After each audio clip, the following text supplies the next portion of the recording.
Агис Никматуллин – активный молодой парень, ведущий здоровый образ жизни. В молодежной среде города он известен благодаря своему увлечению брейкдансом.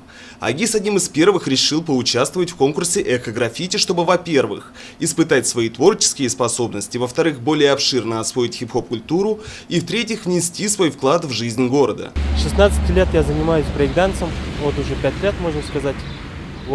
Заниматься я начал в городе Сургуте. Со временем переехал в Башкирию и начал заниматься тут. Так как брейкданс это элемент хип-хоп культуры, так же как и граффити, я и решил поучаствовать в этом замечательном конкурсе и открыть для себя что-то новое, так как я хочу все глубже и глубже узнать этот мир хип-хоп культуры. Граффити – популярное увлечение современной молодежи. Его суть состоит в том, чтобы нанести на стены и другие поверхности изображения и надписи. Как правило, многие пытаются сделать это там, где запрещено. В итоге фиксируются акты вандализма.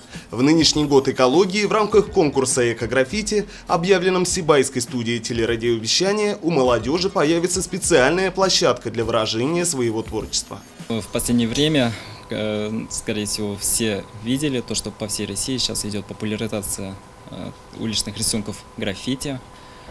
Практически везде выделяются специальные площадки для рисунков уличных художников.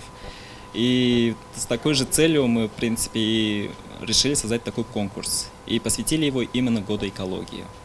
Дело в том, что и в нашем городе очень много талантливых молодых людей, перспективных художников. В данном конкурсе могут принять участие абсолютно любые участники, абсолютно любые желающие, неважно с нашего города или с других городов и районов, а также с ближайших регионов, которые, в принципе, хотят проявить свои творческие способности. Все расходные материалы, которые требуются участникам конкурса, то есть это баллончики с красками, они будут выделяться нашим спонсором, магазином «Автоцентром», который находится по Закива-Алиди 31. Площадкой для конкурса станет стена, которая ограждает здание тубдиспансера со стороны бывшей швейной фабрики. Максимальное количество участников – 25 человек. Подать заявку могут все желающие. Для этого необходимо прислать эскиз своего рисунка на электронный адрес ekoggraffiti2017@gmail.com. Не забывая, что работа должна отражать главную тему конкурса – год экологии.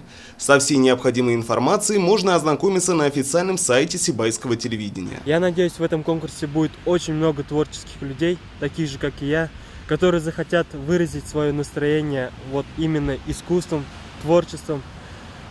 Поэтому я призываю всех горожан, всех желающих сделать этот город чище и краше. По затее телевизионщиков, прежде скучная серая стена должна превратиться в настоящее произведение искусства. Конкурс стартует в июне и продлится в течение недели. Авторы лучших работ получат ценные призы. Ринат Музафаров, Данила Либаев, Радмир Исенгулов, Любовь Карпова, телекомпания СТВ.